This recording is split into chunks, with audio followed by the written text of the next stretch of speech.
সালাম দেওয়া সুন্নাত, জোরে উত্তর দেওয়াটা শোনায়া উত্তর দেওয়াটা ওয়াজিব। এবং আপনারা বলুন, সুন্নতের দাম বেশি না ওয়াজিবের দাম বেশি? ওয়াজিবের দাম বেশি যদি হয়ে থাকে তাহলে সালামের উত্তরটা সবাই একটু শোনায়া দিলে ভালো হয়। আমি আবারও সালাম দিচ্ছি। আসসালামু আলাইকুম ওয়া রাহমাতুল্লাহি ওয়া বারাকাতুহু। إن الحمد لله نحمده ونستعينه ونستغفره ونؤمن به ونتوكل عليه ونعوذ بالله من شرور أنفسنا ومن سيئات أعمالنا من يهده الله فلا مضل له ومن يضلل فلا هادي له أي فلن تجد له وليا مرشدا ونشهد أن لا إله إلا الله وحده لا شريك له هو الذي لا ضد له ولا ند له لا مثل له ولا مثيل له لا وزير له ولا كفيل له لا شبه له ولا شبيه له لا ولد له ولا والد له وهو الواحد الفرد الصمد لم يلد ولم يولد ولم يكن له كفوا أحد ونشهد أن سيدنا وسندنا وحبيبنا وحبيب ربنا وطبيبنا وطبيب قلوبنا وأولانا ومولانا محمدا عبد الله ورسوله الذي أرسل إلى الناس كافة بشيرا ونذيرا وداعيا إلى الله بإذنه وسراجا وقمرا منيرا أما بعد فقد قال الله تعالى في كلامه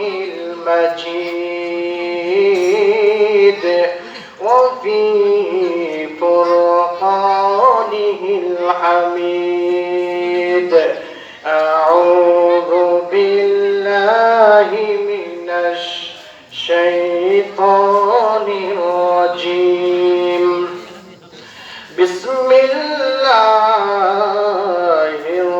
الرحمن الرحيم إنا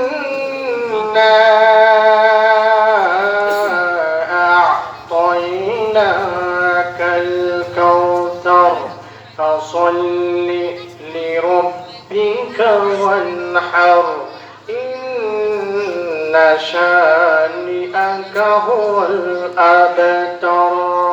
بارك الله لنا ولكم في القرآن العظيم ونفعنا وإياكم بالآيات والذكر الحكيم.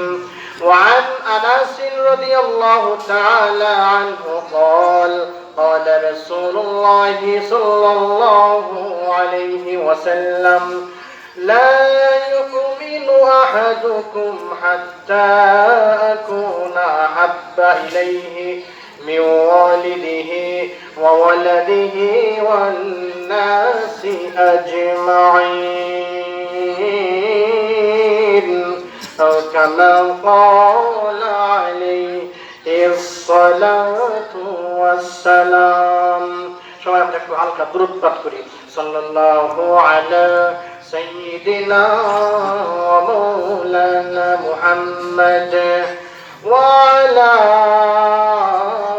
আলিহি ওয়া وصحابه وبارك وسلم بلغ العلا بكماله كشف الدجى بجماله حسنت جميع خصاله صلوا عليه وآله محمد نے آकर کفر کو مٹھایا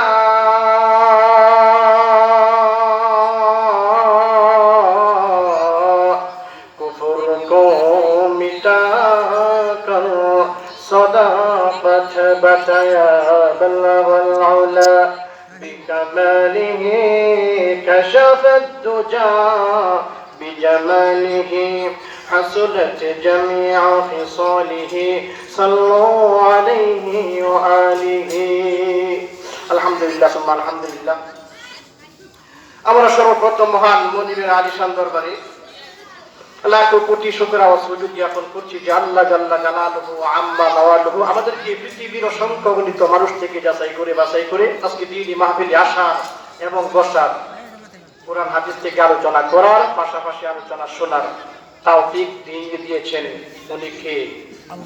আল্লাহ। সেই আল্লাহ দরবারে আমরা অন্তরের অন্তঃস্থল থেকে হৃদয়ের গহীন থেকে আমাদের সমস্ত শক্তি সঞ্চার করি, সব শক্তিকে গলায় এনে আকাশ বাতাস মুখরিত করি, আবার বৃদ্ধ বনিতা সকলেই একবার জোরে সরি বলি আলহামদুলিল্লাহ।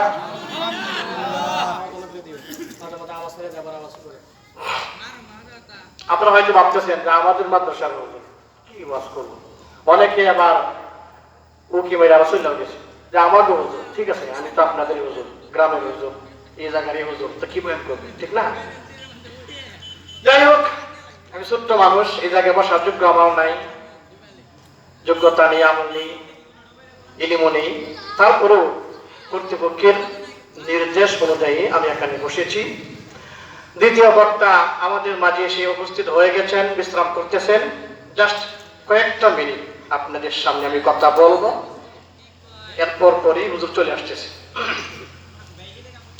প্রধান বক্তাও প্রায় কাছাকাছি চলে আসছে, এই জন্য যারা এখনো এদিক সেদিক ঘোরাফেরা করতেছেন আমি তাদেরকে অনুরোধ করি তাড়াতাড়ি আপনারা চলে আসেন।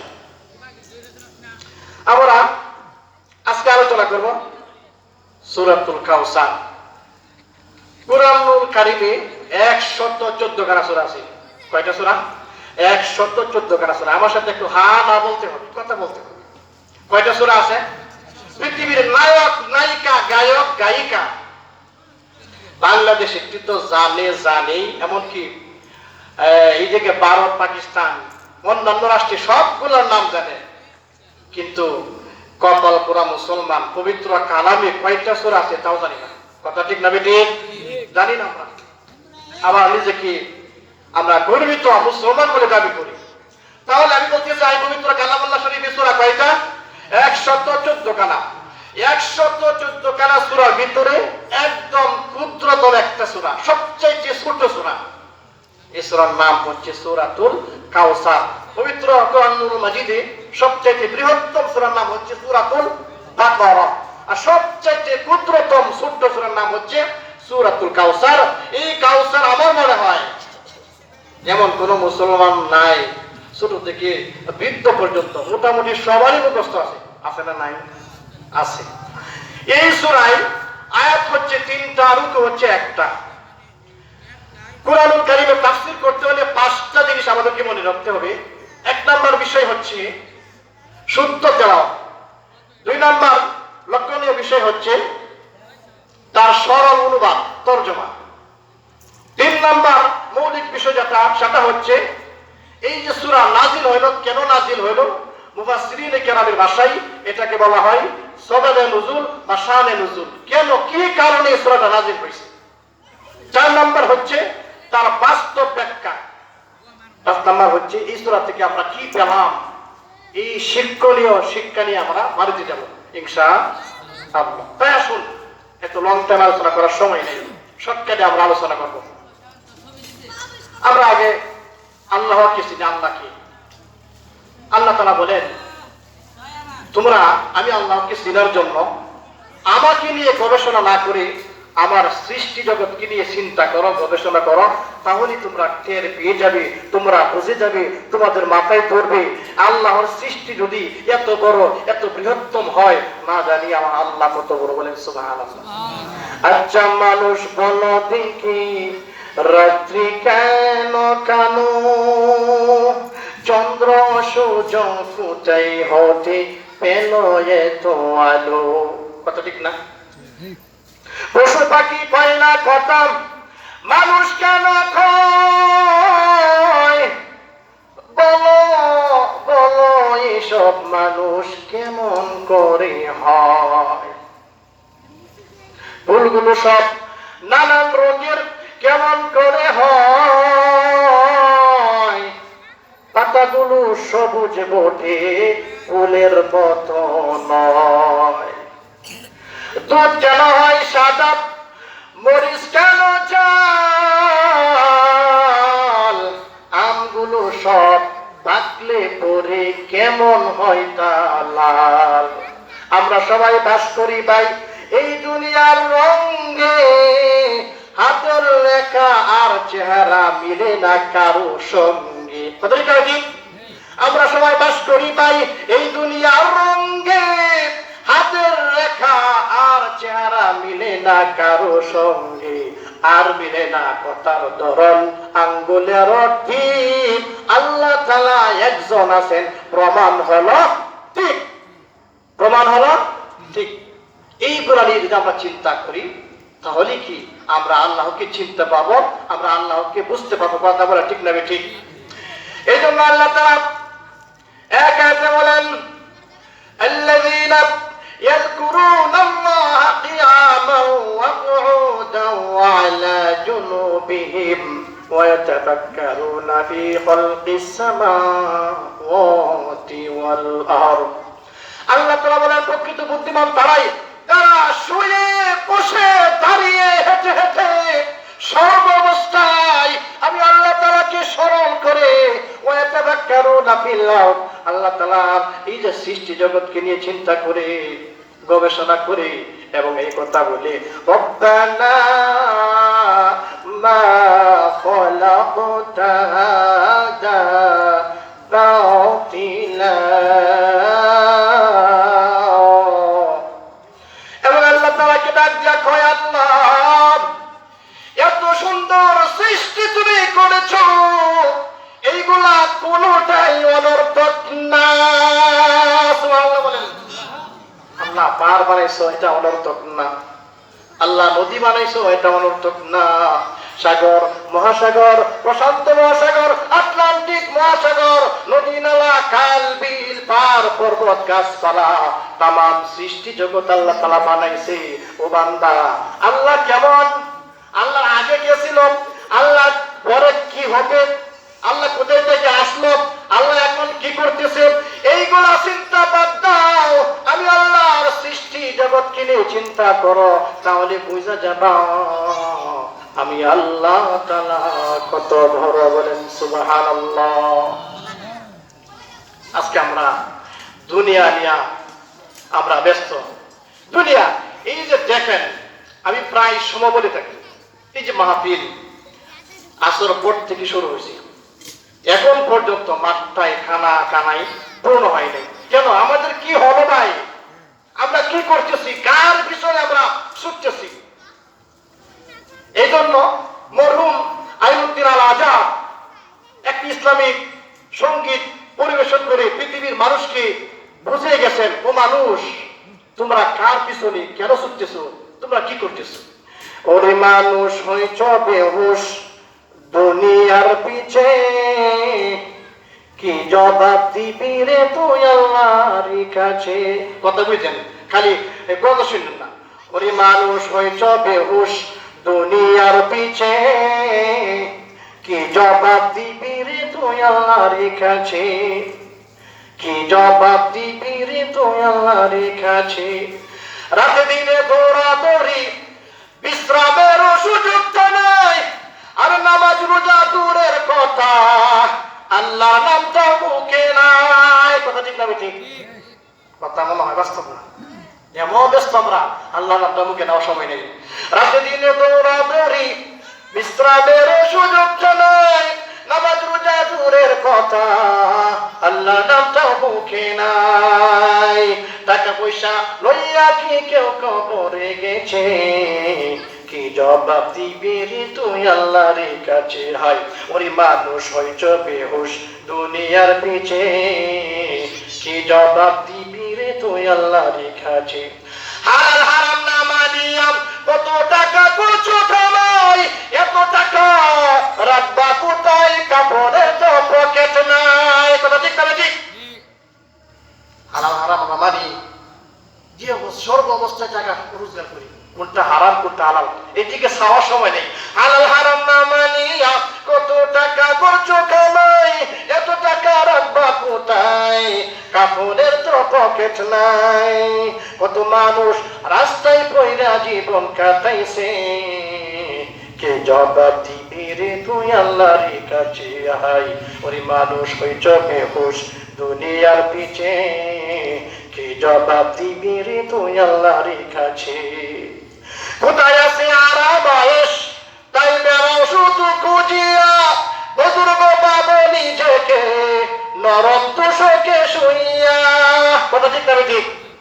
কোথায় আছে আরাম আয়েশ, তাই বেড়াও শুধু খুঁজিয়া, বুজুর্গ পাবো নিজেকে নরম তুষকে শুইয়া। ও তোর পিছে মহা বিপদের সংকেত আছে,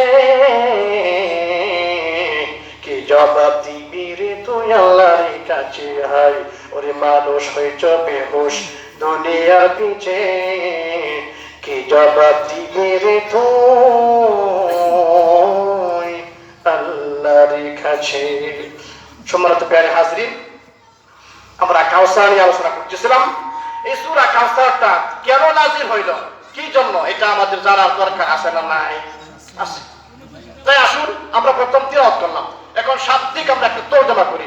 আল্লাহ তাআলা বলেন ইন্না আতাইনা কাল কাউসার, ওগো নবী, বিশ্ব নবী, আমি আপনাকে হাউজে কাউসার আমি আপনাকে দিয়েছি, দান করে ফেলেছি। বলেন সুবহানাল্লাহ। কাউসার আল্লাহ পাক বিশ্ব নবীকে দিয়ে দিলেন। এবার আল্লাহ তাআলা বলেন আমি আপনাকে কাউসার দিলাম, এখন আপনার করণীয় কি? আল্লাহ তাআলা নবীকে, বিশ্ব নবীকে দুইটি উপদেশ দিচ্ছেন। একটা হচ্ছে ফাসাল্লি লিরাব্বিকা, ওগো নবী আপনি আপনার প্রভুর উদ্দেশ্যে নামাজ পড়ুন। কি পড়ুন? নামাজ পড়ুন। শুধু নবী নামাজ পড়ুন, আমাদের নামাজের দরকার নাই। কিছু বন্ধ আছে আমাদের সমাজে, জীবনে নামাজ একবার পড়লে চলে, কয় কি কয় না? ওই আরামজাদারে কইেন জীবনে বাদ একবার খাইস আর খাইস না, চলবনি? জীবনে নামাজ একবার পড়লেই চলে। আবার কয় আমার বাবা জানে বলছে হাসরের ময়দানে আমার বাবা জান আমরা তরায় নিব। কি নিব? অথচ সমস্ত নবীগণ পর্যন্ত হাসরের ময়দানে সমস্ত নবীগণ, সমস্ত নবীর উম্মতগণ, সমস্ত পীর বুজুর্গ ওলি আবদাল গোস কুতুব প্রত্যেকই ইয়া নাফসি ইয়া নাফসি, ইয়া আল্লাহ তুমি আগে আমাকে বাঁচাও। আমার উম্মত পরে পীর কইব আল্লাহ আগে আমারে বাঁচাও, আমার মুরিদ পরে উস্তাদ কইব আল্লাহ আগে আমারে বাঁচাও, আমার ছাত্র আগে পরে আগে আমারে বাঁচাও। একমাত্র আপনার আমার নবী বিশ্ব নবী রাহমাতুল্লিল আলামিন বলেন রব্বি হাবলি উম্মতি, আল্লাহ আমার উম্মতকে বাঁচাও। সুবহানাল্লাহ। কাকে বলেন? সুবহানাল্লাহ। আমার উম্মতকে বাঁচাও। আর সেই জায়গায়, যে জায়গায় সমস্ত নবীগণ পেরেশানি ছোটাছুটি করতে থাকে, এই যে কি অবস্থা হবে, মুফাতান উরাতান, কালি পায়ে উলঙ্গ অবস্থায় লেখা, উলঙ্গ অবস্থায় কালি পায়ে হাসরের ময়দানে উপস্থিত হবে। মুফাতান উরাতান, নবীজি বলেন মুফাতান উরাতান, পায়ে জুতা থাকবো না, মনে করছেন মাটি কি আরাম, নিচের জমিটা হবে থামা থামা থামা, উলঙ্গ অবস্থায়। আম্মা জানা আয়েশা বললেন ইয়া রাসূলুল্লাহ ইয়া হাবিবাল্লাহ, আপনার সমস্ত স্ত্রীগণ অর্থ পাবো না। নবীজির স্ত্রী কয়জন ছিলেন? কত বলেন? কে বলতে বলেন? 11 জন। কয়জন? 11 জন। সমস্ত নবীদের সমস্ত স্ত্রীগণ আমাদের কি হয়? আম্মা। কি হয়? আম্মা, মা হয়। এই জন্য আম্মা জানা আয়েশা বলেন ইয়া রাসূলুল্লাহ ইয়া হাবিবাল্লাহ, হাসরের ময়দানে সমস্ত নারী পুরুষ উলঙ্গ অবস্থায় উঠবে গো নবী। আমরা তো আপনার সমস্ত উম্মতের মা লাগি একসাথে একত্রিত করবে, সবাই উলঙ্গ থাকবে, আমাদের কি লজ্জা করবে না? আমাদের দিকে কি তারা তাকাইবে না? রাসূল আকরাম সাল্লাল্লাহু আলাইহি ওয়াসাল্লাম বলেন, আয়েশা এমন একটা পরিস্থিতি হবে, প্রত্যেকটা মানুষ এক ভাই আধার সূর্যের নিচে 50,000 বছর দাঁড়িয়ে থাকবে, ইয়া নাফসি করবে, উপর দিকে তাকিয়ে থাকবে, একজন আর একজনের দিকে ফিরিয়ে দেখার সময় নাই। আল্লাহু আকবার বলেন। কিভাবে বলেন শরম? আর এই স্বাভাবিক অবস্থায় পৃথিবীর জমিনে ঘরের ভিতর যদি আগুন লেগে যায়, আর এই ঘরের ভিতরে কে আছে না আছে, আমার পরিধানে আমার লুঙ্গি, আমার প্যান্ট, আমার পায়জামা আছে না নাই, সেইটারও খেয়াল থাকে না। আরে আগুন লাগছে, দৌড় দেখি না। ছাত্র তোমার কথা বলি, আমাদের হুজুর ফজর সময় আইসা পাইছে ঘুমে, প্যান্ট লইয়া বাড়ি আরম্ভ করলো, হেই বেথুমি নামাজের সময় যেমন ঘুমে। আমরা এক ছাত্র আছে, ছাত্র নাম আব্দুল সাত্তার, কিছুদিন আগে হুন্টার দুর্ঘটনায় মারা গেছে। আল্লাহ পাক তাকে জান্নাত নসিব করুন সকলে বলে আমিন। সে দিল দৌড়, বড় ছাত্র, ঘুমে তো বোঝেনি, দৌড়ছে কিছু সময় যাওয়া পরে দেখে মানে এই তার পরিধানের লঙ্গি নেই, কি নাই, আরে লঙ্গি নাই, এমন তোর আরম্ভ করছি। আমরা একদম এই তোর তো লঙ্গি নাই, হই না লঙ্গি নাই, এমন তো হুজুর তো এইদিকে দেখাতে তার লঙ্গি নাই, আমার হুজুর করছি চলে গেছে, তাড়াতাড়ি আসা লঙ্গি বেশি। এটা পৃথিবীর জমিনের অবস্থা। পিতা সুরে লঙ্গি পরিধানে আছে না নাই এটা দেখার সময় নাই। হাসরের ময়দানে আল্লাহু আকবার আধাত মাথার উপর সূর্যটা থাকবে। নবীজি বলেন সুরমা দাঁড়িতে, সুরমা কাঠিটা সুরমা দাঁড়িয়ে থেকে যতটুকু উঁচু থাকে ঠিক এতটুকু উঁচু মানুষের মাথার উপর সূর্যটা থাকবে। যাই হোক, আমি ওই দিকে যাব না। ওই সময় এই আজকে বললাম ইন্না তাইনা কাল কাউসার, নবীজি বলেন আল্লাহ পাক আমাকে হাউজে কাউসার দান করেছেন। মুফাসসিরিনে কেরাম শুধু এই কাউসার শব্দের ব্যাখ্যা করেছেন 80টার উপরে। আল্লাহু আকবার বলেন, 80টা শুধু কাউসার। আরে কাউসার কারে কয়? খায়রা কাসির। নবীজি বলেন আল্লাহ পাক তাবারাকা ওয়া তাআলা আমাকে যত কল্যাণ আছে, আমা উতিতু ইলমাল আউয়ালিনা ওয়াল আখিরিন। নবীজি বলেন আদম থেকে শুরু করে পূর্ববর্তীদের নবীগণকে, সমস্ত পৃথিবীর মানুষকে এবং কিয়ামত পর্যন্ত যত মানুষ পৃথিবীর জমিনে আগমন করবে, যাদেরকে সমস্ত জ্ঞান আল্লাহ পাক আমাকে অগ্রিম দিয়ে দিয়েছে। কোন দিকে চান? আপনারা আছেন না গেছেন? বলেন, আপনারা আছেন? নবীজি বলেন সমস্ত জ্ঞান আমি নবীকে একাই দেওয়া হয়ে গেছে, দিয়ে দিয়েছি। খায়রা কাসির একটা ব্যাখ্যা বললাম, বেশি দিব না। 2 নম্বরের ব্যাখ্যা হচ্ছে নবীজি বলেন আল্লাহ পাক আমাকে বেশি উম্মত দিয়েছে, সবথেকে বেশি। আদম থেকে ঈসা পর্যন্ত যত নবী, যত উম্মত আল্লাহ পাক সমস্ত নবীগণকে, স্বলক্ষ আম্বিয়া কেরামকে উম্মত দিয়েছেন আল্লাহ পাক। আমি বিশ্ব নবীকে এর চেয়ে 1000 কোটি গুণ বেশি উম্মত আমাকে দিয়েছেন। বিশ্বাস হয় না? নবী আকরাম সাল্লাল্লাহু আলাইহি ওয়াসাল্লাম একবার স্বপ্নে দেখি, আগে স্বপ্নের কথা বলি। স্বপ্ন হচ্ছে 3 প্রকার। কয় প্রকার? জোরে বলেন। 3 প্রকার। একটা হচ্ছে শয়তানি, একটা কি শয়তানি, আর একটা হচ্ছে নফসানি। 3 নম্বর স্বপ্ন হচ্ছে রহমানি। শয়তানি মানে শয়তান যারা দেখায়, বুঝেন নাই? আপনি পৃথিবীতে এমন কারো সাথে জীবনে কোন দেখা হয় নাই, কিন্তু স্বপ্নে আপনি তারে দেখছেন। এটা কে দেখাইছে? শয়তান দেখাইছে। শয়তান দেখাইছে আপনি আগামীকাল বাবার দরবারে যদি একটা গরু না দেশ তো সত্যি গোষ্ঠী বইরা শেষ। সকালবেলা হাই হতে হাই রে, এটা কি দেখলাম রে, হাই রে আমার বাবা তো বাবা অমুক লালু সার বাবার যদি আমি বাবার দরবার যদি আমি একটা গরু না দিই তো সর্বনাশ, আমার সদ্য গোষ্ঠী শেষ। এটা বুঝবেন, এটা কে দেখাইছে? মিস্টার ইবলিস। কে দেখাইছে? মিস্টার ইবলিস, শয়তানি। আরেকটা হচ্ছে নফসানি, এটা আরেকটা হলো খেয়ালি। সারাদিন আপনি যা করেন, মানুষকে বকাবকি করেন অথবা জিজ্ঞাসা করেন, অন্য কোনো কাজ করেন, ঘুমের মধ্যে আপনি দেখবেন তাই করতেছে।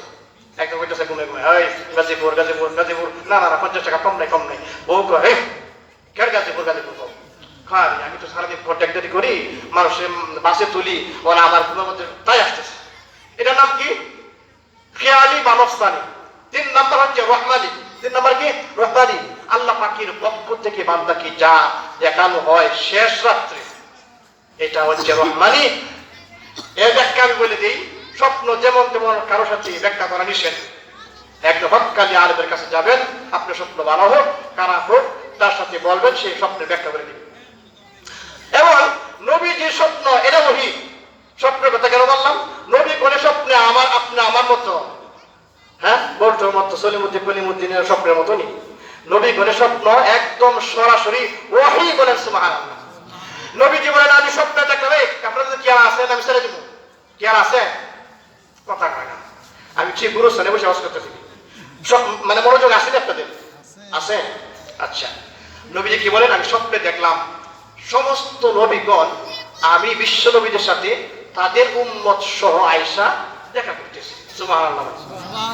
নবীজি বলেন দেখলাম কোন কোন নবী 5 জন উম্মত নিয়ে আমার সাথে দেখা করতে আসছে, আবার কোন কোন নবী 10 জন, আবার কোন কোন নবী 50 জন, আবার কোন কোন নবী 100 জন, আবার কোন কোন নবী 1 জন, আবার কোন কোন নবী 9 জন আমার সাথে দেখা করতে এসেছে।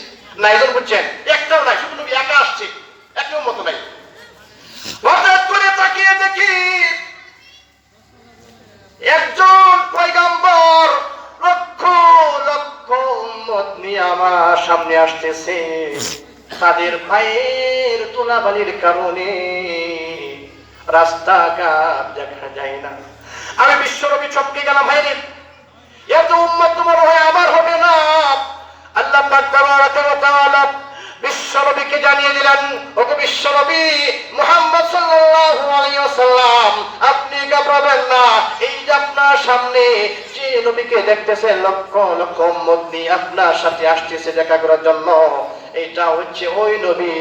সেই নবীর নাম হচ্ছে মুসা কালিমুল্লাহ। বলেন সুবহানাল্লাহ।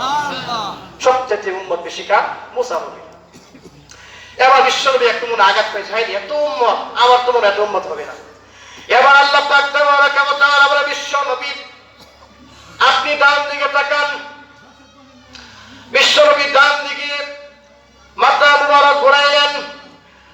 ঘুরে যাওয়ার পর দেখলেন লক্ষ লক্ষ কোটি কোটি উম্মত। এত উম্মত, উম্মতের কারণে ডান দিকের আকাশটা পর্যন্ত দেখা যায় না। আল্লাহ তাআলা বলেন, ওগো বিশ্বনবী আবার আপনি বাম দিকে তাকান।